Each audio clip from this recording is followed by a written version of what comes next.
2023-24 അധ്യയന വർഷം SSLC +2 പരീക്ഷയിൽ ഫുൾ A+ നേടിയ തവനൂർ ഗ്രാമപഞ്ചായത്തിലെ വിദ്യാർത്ഥികളെ ഗ്രാമപഞ്ചായത്ത് അനുമോദിച്ചു. തവനൂർ KGM UP സ്കൂളിൽ വെച്ച് നടന്ന പരിപാടിയിൽ വൈസ് പ്രസിഡന്റ് TV ശിവദാസ് അധ്യക്ഷത വഹിച്ചു. ഗ്രാമപഞ്ചായത്ത് പ്രസിഡന്റ് CP നസീറ ഉദ്ഘാടനം ചെയ്തു.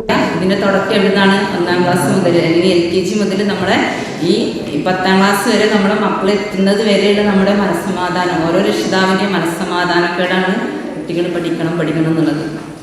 അപ്പോൾ ആ ഒരു രീതിയിൽ എല്ലാ രക്ഷിതാക്കളും ആഗ്രഹിക്കുന്നുണ്ട്. പക്ഷേ നമുക്കറിയാം ഇവിടെ ഫുൾ A+ കുട്ടി അല്ലെങ്കിൽ ഫുൾ A ഗ്രേഡ് കുട്ടികൾ ഒരു വിഷയത്തിലൊക്കെ A+ പോയ കുട്ടികളുണ്ടാവും നമ്മൾ പുറത്ത് പോകും.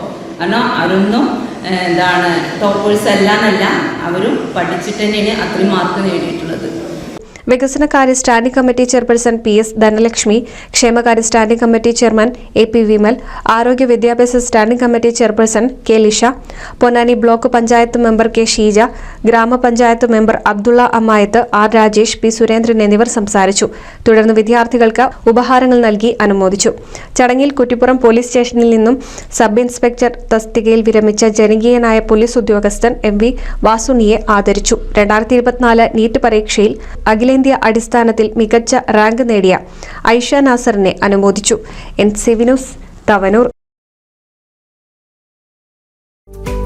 കേരളത്തിലെ number 1 broadband cable TV network കമ്പനിയായ കേരള വിഷൻ ഇന്ന് ഇന്ത്യയിലെ ആദ്യ 10 ബ്രോഡ്ബാൻഡ് കേബിൾ TV സേവനദാതാക്കളുടെ പട്ടികയിൽ ഇടം നേടിയിരിക്കുന്നു.